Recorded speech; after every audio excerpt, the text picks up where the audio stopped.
Okay, I want to look at this one with you two viewers. I want to share. I'm like that, you know, your old girl. I'm very sharing. Caring and sharing, or something or other. I saw a bit of this is a snippet that they've cropped from the main one, which is about an hour and a half long. And I saw about the first 5 minutes, which wound me up. And I sort of made a mental note to myself, post-it note in my brain, that I need to walk through this and have a look at it, because the small bit I did see was bleeding nonsense. It's the the behaviour panel, who I've seen before. They're like most people on YouTube, me included. You have to walk the middle of the road, don't you? Rather than say what you really think. But with these people, I do think they're a sort of cod science, if you know what I mean. They don't really know what they're talking about. They think they do. And yeah, they don't. It's simple as that. It is. Let's go through it together. Come on. We'll just start here. Let's run it. Can I put a proposition to you? Because you're family, you guys are just so much alike. Right. And Megan really is just a carbon copy. No. What do you say to that proposition? Absolutely not. In the sense that you're really just as bad as each other.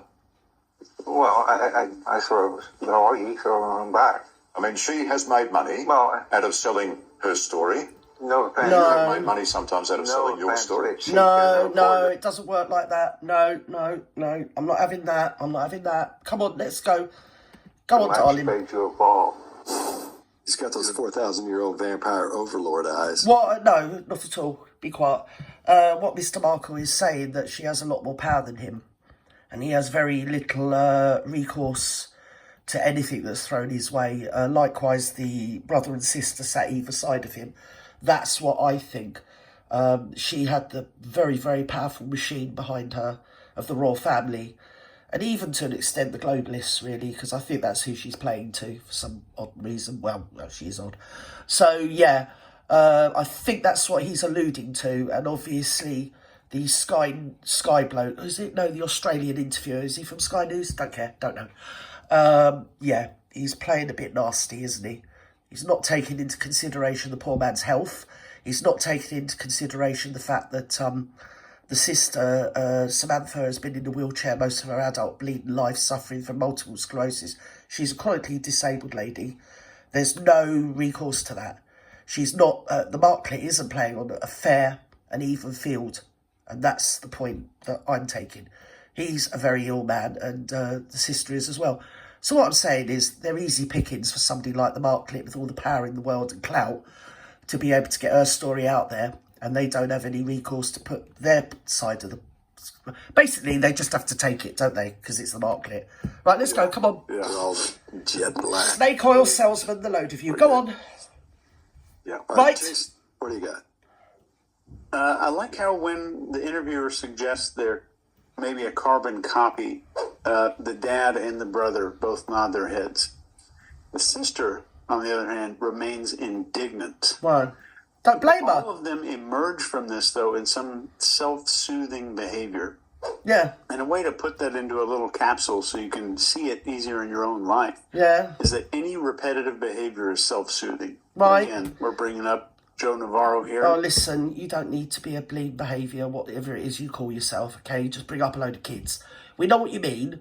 You could see Mr. Markle feeling a bit awkward, and you could also see the brother reacting to Mr. Markle's awkwardness. I think they were appeasing the interviewer by sort of agreeing and saying, well, yeah, because we are all the same family. But the interviewer wasn't making that wider point. When he was making a narrow point, but there's a wider point involved. It's what I'm trying to say. In fact, I haven't got a clue what I'm on about, so let's go. That's where I heard that from.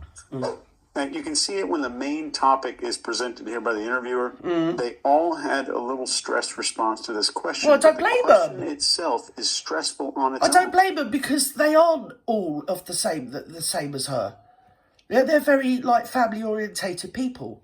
They're very kind-hearted, decent people. They all know each other's kids. They all share Thanksgiving and Christmas together. They're just what's called a normal family. She's the aberration. In this way, she's an aberration, full stop. I've never known anybody that wasn't human behave like that, yeah. So it could be expected to cause stress. Inhumane, rather, than not human. Inhumane. It's expected. I don't think it corrected. suggests deception at any level. I think it's truthful. And I think they're probably deferring to the dad because if you've seen any family where somebody has a neurological illness Yes. and they have trouble speaking or they can't speak loudly enough, people tend to be more deferent to those people the moment they start you would talking. be. It's possible. God, point out bleeding there's obvious. There's a chance. Well, They he's had- their dad, and basically the interviewer is addressing the dad more than the other two. They're just the backups, aren't they? And yes, I agree totally, because he needs a couple of minutes to think about what he's going to say. So that's stating the obvious. Go on. several maybe baby strokes, which are called TIAs, leading up to this God, larger here we one, go. which can Fillers, cause something fillers. called Get on emotional with it. lability. And this condition severely You know affects that. somebody's ability to control their mood. No, really? And I don't know if that's the case. I'm not saying it is. No, but you said And it I'll anyway. wrap this up with pro tip number 5. Go on. Control. Right. Malignant narcissists often have this strong need for control, and they might view some relationships as a means Right. to an end. Abandoning family, denying their existence, could be an attempt to exert control over that person's personal narrative so they can shape their public image. Well, yeah, I'd as they agree with see that. fit. Agree with that. Greg, what do you got? Agree with that. Yeah, to Yeah, an a couple extent. of I'd things. agree with I agree with you. I think the crux of the matter of this entire interview is this question. Aren't Right. you just like her? Yeah. Aren't you just like her? And in fact, They're not. yes, they all are. No, I mean, to quote they're somebody not. we know, when Megan was saying, they're throwing me under the bus for money, he said, what the hell do you think you're doing? Because it's exactly what both sides have been doing. They're getting in front of a camera in exchange for it. The Royals haven't, of course, because it's not what they do. And the whole stiff upper lip thing, Mark, and the very British thing they're doing. Right, I'm going to stop you there, because before you even go any further, you say, oh, that's not what the Royals do. Well, I'll just draw your mind to the David Dimbleby interview, then followed up by a biography on Charles, yeah? He gave a long interview with David Dimbleby, didn't he? Or whatever his bleeding name is. One of the Dimblebys. I think it was David. Don't care. I've got the book. So boring. So he's done it. Diana did it. Philip gave interviews.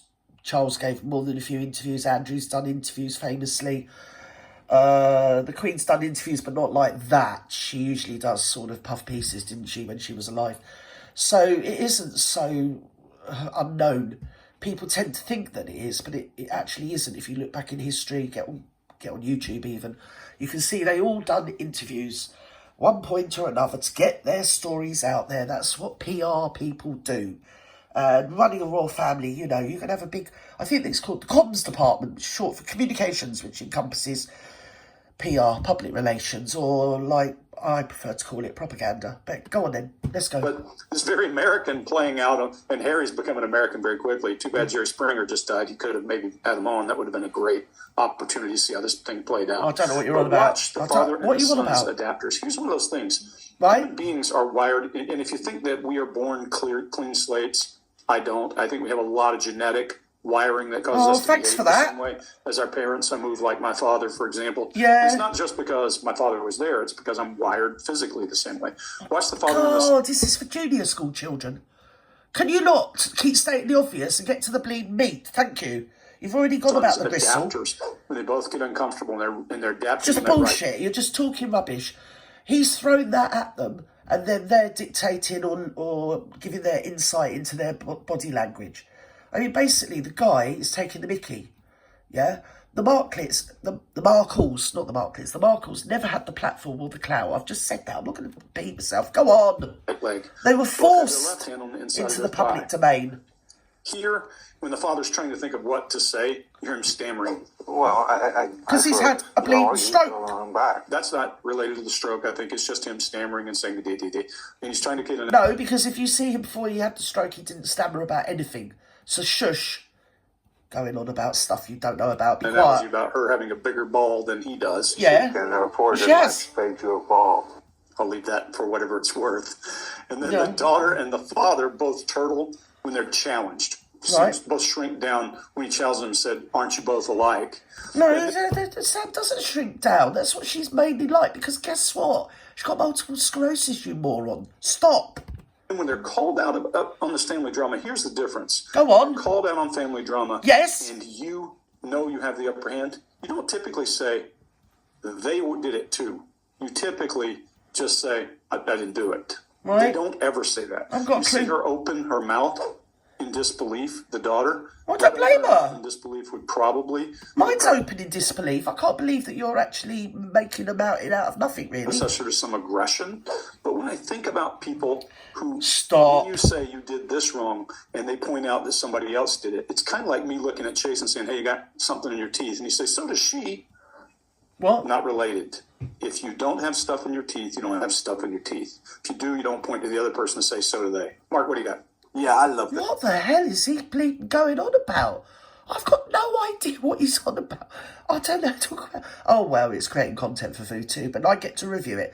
So, come on, Mark, let's hear what you've got to say, darling. I love Ian. He's fantastic. Do you? He's just classic Australian. Right. Because as you all well know, especially all you talk about the Australians out interviewer. there, you can be a little bit harsh Right. now and again, even for the English. Like, you take it just that little bit too far. I understand. Right. I understand why. I Go understand on. why. Do you? So he goes, I've got a proposition for you. Right. And then he just slaps him round the face with, you're as bad as you. You're all cut from the same Right. cloth, mate. You're Yeah. all cut from the same cloth. Right. So it is what we call tit for tat, which is, in my mind, is the best film that Laurel and Hardy ever made. Tit for tat. No, it wasn't. It was The Music Box is the best film that Laurel and Hardy ever made. But anyway, you know, opinions may vary, or recollections may vary, or something like that. It isn't tit for tat at all. They were absolutely slaughtered. I remember all that around about the time of the bleeding wedding or whatever it was. I nearly said funeral. Was that almost a Freudian slip? I sort of had that image in my mind of the cart thing and everything. I thought funeral. I don't know why. Anyway, you know, when he dragged around in horse and carriage, you know, my dears, very down market. Yeah, they absolutely slaughtered. I can't even say on here the sort of stuff that I was listening to on the legacy media at the time about the Samantha Markle, Junior Markle's children. Didn't he produce the Markle Sparkle or something from his dodgy farm or whatever? It's all legal in America anyway. So they were just slaughtered on every media platform or legacy media platform. They definitely got the comms department to contact all the media and make sure that the story was that the Markles were scum, absolute scum. I mean, I think Samantha Markle was mooted to do the commentary. I think it was for Piers Morgan, Good Morning Britain. I think it was. And then it came out from the palace that they didn't want her doing the commentary for the wedding. And she was dropped. Or it was mooted that she was going to have the contract to do it. Something like that. Talking out of school. I remember it, okay? And I remember at the time feeling really sorry for the family. I mean, I didn't know them or anything. Obviously, I still don't. But, to do that to your own family. And not only that, even if your immediate family are a bunch of shitheads, yeah? Why didn't she invite her uncle, who's since died, who gave her the job as an intern when she spoke Argentinian or whatever it was she did? Was it Argentine? I don't know, don't care. And didn't even invite any of the Raglan family. It's just ludicrous. And I know why, because I know what narcissists are like. She didn't want any attention going for anywhere apart from on her, which is why the little girl had to be put down. Was it Charlotte was only about 4 at the time, wasn't she? She had to be put right in her box. Even when Charles, the next king, offered to walk her up the aisle, she only agreed for him to walk her half the way because she wanted all the cameras on her. It's all about her.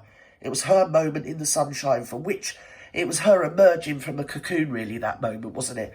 And from onwards, she was going to be the social and royal butterfly and icon of the entire universe, wasn't she?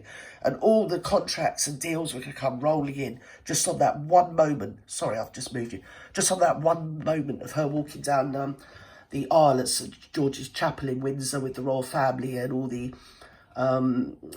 A-list celebrities and all sorts of royalty from across the globe were there. So she weren't going to have the Raglans and people like that. She certainly weren't going to have the Markles there.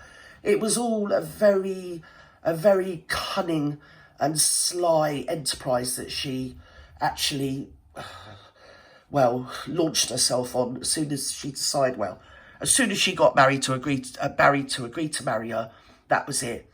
It was Operation Meghan, wasn't it, really? And it's the same with the niece, because she says she's friends with the niece, which is Sam's daughter, who was brought up by her granny because of Sam's multiple sclerosis. She's friends with the daughter, but the daughter is a human rights lawyer. So she gives her a bit of cachet, sort of having, hey, it's my niece, you know. But she didn't invite her, and then told the niece, I would have you, but the palace won't part with you. That is BS. If you know anything about narcissists, there was no way she was going to have her young, pretty niece there, sat next to her mum, as the only two people from her family. She would rather have her mum there on her own, yeah? If the niece was there, everybody would have been talking about the niece, and what the niece looked like, and how pretty she was, how young she looked, what her dress was like, what her hat was like, this, that, and the other, yeah? And that would have taken it wouldn't have taken a lot of limelight off the bride, but enough that, you know, with narcissists, they won't have a drop go anywhere but on them. Limelight, action, cameras, thank you, face to camera. Right, let's go. I do one thing, you do a next thing, and it escalates and escalates and escalates and Right. Escalates. No. And basically, They weren't that's what doing he's saying. nothing. He says, You're just in a They were family. living their life and minding their own bleeding business. 1 minute she's married and she's ringing him, going, oh, I'm going out with Prince Harry, and all this, that, and the other. And the next minute, they're persona non grata, aren't they? Kicked to the curb, ghosted, and all the rest of it. It would be too bad if she did just kick them to the curb and ghost them, but she didn't. There was a whole lot of stuff that went out to the media about both Markle Jr., Mr. Markle, and Samantha. I mean, I was absolutely blown away when I realised she was in a wheelchair, because that wasn't the image that I was given. I was given that she was a right grasping little Mary that wanted to get in on the reflected sunshine of her sister marrying into the royal family. And she was pushy and this, that, and the other. That was what the legacy media's sort of image they were giving out for people that weren't really interested, because I wasn't really interested, didn't know anything about it, didn't care. All it meant was the royal wedding day, got a day off. Do you get me? Capisce? So you eat your body weight in food and just watch telly. So when I realised that she actually was in a wheelchair and had multiple sclerosis, was after the Oprah interview. Believe it or not, it was. But there again, I'm also the same one that thought everybody was being mean to her. You know about the moon bump and all that sort of situation. I went into it to look at... So I thought, how can people be so blimmin' mean? It's the Badlands, that internet. And started looking into it myself and felt, all right, bling plum. I did. I thought, you've been had, love. Anyway, come on. Family tit for tat battle. Now, what's great is the family really do come together on this, and this will be a good juxtaposition as to what happens in the next video, because you see them align Right. in many of their behaviours. They align somewhat in their acceptance of it. They align somewhat in wanting to interrupt. We see some regulator, some moderator gestures in there. Some big, some smaller, but trying to. Oh, I don't. All I see is poor Mr. Markle trying to articulate himself. Mr. Markle Jr. self-soothing, as they rightly point out, because he can see, or he thinks he can see, the way that the whole interview is going to be edited and made to look. And poor old Sam on the other side is trying to interject, but not talk over either the interviewer or her father. That's what I take from it. Interrupt with it. Vastly What more do they manage intelligent to than the Markle. interrupt with. I sort of Sam know is. you, so I'm back. No, So not at basically all. goes, it's tit for tat. That's what we do in this family. That's No, not that's really. our don't way think of that. operating. I don't think But it's that. unfair because she's gone and got a bigger ball. No. Well, okay, so now we are in this area of complaint of somebody has more status than I do. No, he doesn't mean it like that. That's the way you're spinning it. He did not mean, oh, we're jealous because she's got status. What he meant was she's got more power. She had the power to turn the whole of the legacy media against them before the world had even met them or knew anything about them. Okay, that's what he was talking about by using the analogy of a bigger ball. He didn't mean, oh, well, she's got high status and we want to be princes and princesses as well. That's not what he means, and you damn well know that. Blimmin' snake oil salesman. I am body language, behaviour. Go on. Get on with it. That's busy. Unfair, and that cannot be tolerated. Not at all, And they not are at all. all in agreement No. around this. So I love it when a family comes together. He's a proper little bitch, isn't he, this one? I love it when they all come together like that. That isn't what I took from it at all, but go on, let's carry on. Come on, hurry. Scott, what do you got on this one? everybody wants to talk here. Right. They all want to say something, but the only person talking is the dad. Because the other two, they have respect for him, or they've learned to keep their mouth shut and watch what they say and let him go first. So I don't know if that says that he's a narcissist and he was controlling them and all. Well, you talk about narcissists, takes one to know one. You're the one up there on bleeding voodoo, reckoning you know everything and how they think. That isn't at all. It goes back to the same thing. He's the dad, it's his daughter. Yes, it's their sister, but it's his daughter. And he has trouble thinking and articulating himself. So they're sitting back, and you can see Sam wants to say something, but she sat back, letting her dad get his saying, because they know that's what's led to a lot of his stress, where he's had a stroke and heart attack, one thing and another. It's just keeping in all the things he wants to say. Basically, he tried for ages to have his daughter back. I do believe that a few years ago, I don't know whether it's during the lockdown or just after, he even took flowers on the birthday, and he wasn't even allowed in to give her the flowers. I think he just left them at the gate and wanted a shit show. He's tried everything, and they want their dad to have his say. I think Mr. Markle Jr. has even said, you know, Dad wants to have his say, and that's all he wants, and then he wants to just be left alone. Because they were painted to be dreadfully down-at-heel people, grasping, nasty, spiteful, horrible people, and I won't even go into what she's inferred about her dad, because that's not even worthy of commenting on. All that stuff. But I thought that was really interesting. You see both of them. She's over there, and her mouth is going, but nothing's coming out. No, because... And the brother's trying to say something as well. So rude. So that means really interesting. Everybody's trying to keep quiet, but they're both looking for a spot to jump in where they don't run over the dad, you know? So we kind of do that here. No matter who's talking, they're the one we wait for our time and then try to jump in and say something. Yeah. So... and then you have like you were saying, Greg, the adapters, you know, well, it was a good interview. Would address the dad and maybe address the sister and then address the brother and interchangeably address them. But he's not. He's just scatterballing comments, and because he's facing Mr. Markle is central to it. Mr. Markle Senior is central to it, and he has problems articulating. So why do I keep repeating myself? They're allowing him to articulate himself and to get his say across. The most hurtful thing in this whole situation is that he has lost his daughter, to be honest. I mean, you know... Oh, I mustn't say anything. No, don't say anything, Gert, because you'll be rude. They're both yes! on the leg, and the son is adapting on his leg fairly hard. This is, from a body language perspective, almost, it's not uninteresting. Yeah. It's just, we're seeing the classics there. What? That we always go over, so I'll leave it there. What? All right, we good? Yeah. One of those tape replays. No idea what that's about. Can I put a proposition to you? Because you're family. Oh, look at her there without her sister and everybody. Hey, she hardly knew her. I mean, it's completely out of order, isn't it? Hey, she was an only child. Go on, love. You guys are just so much alike. And Megan really is just a carbon copy. No, she's not. What do you say to that proposition?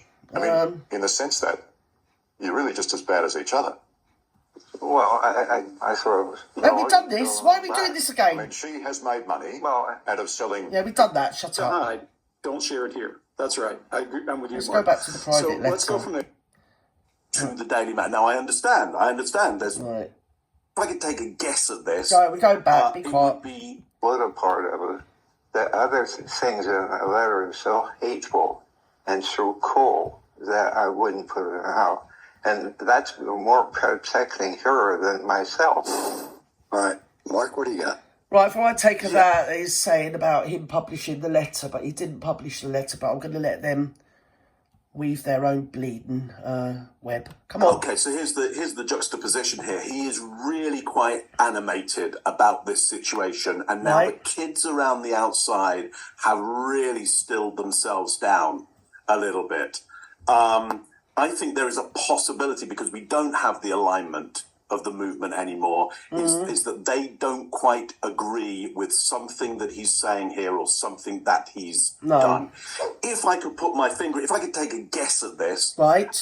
it would be this. Is that, as a general rule, don't ever give anything to the Daily Mail. Like anything. Don't give anything to the Daily Mail. Nothing. Even if you think it's a good idea. It'd be a really good idea to give the Daily Mail this.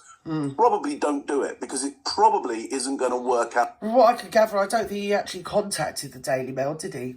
And you've got to remember, and this is something that they're not factoring in, that the Daily Mail is owned by Rothermere. Rothermere is best friends with Prince Charles and has been forever. And Rothermere's dad, who owned it before him, was friends with Philip and the Queen. Yeah, and then his granddad was friends with the Queen Mother, George VI. And his great-granddad was friends with Queen Mary and George V. That's basically the state of play. They are really close to the royal family, which is very often, like, she took Daily Mail to court. Publishing too much of the letter. You've got to remember that she gave 5 copies of those letters to friends.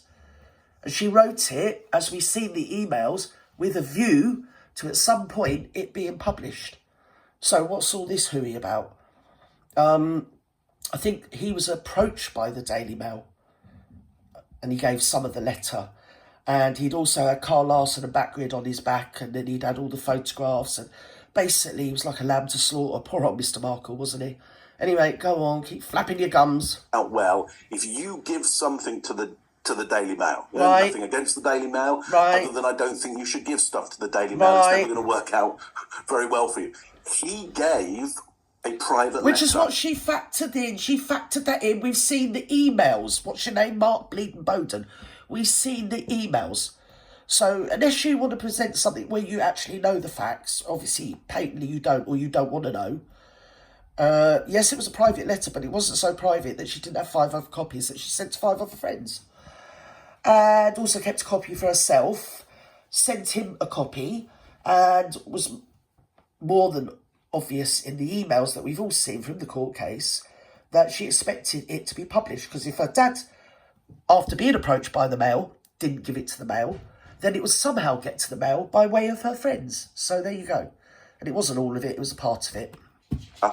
Between him and his daughter to the Daily Mail. Now, I understand this, but, you know, she said that she'd given it to some other people, so she's throwing a ball, and now he's got to throw a ball, and No, she's not got really. a bigger ball, and now here's a really big ball. I'll give it to the Daily. No, don't give it to the Daily Mail. Right. That one. Right, I don't know about you, but I'm already bored of this and I've got better things to do in my life. To start with, yeah, I'd like to see these 4 experts explain what they would do if they were in his shoes.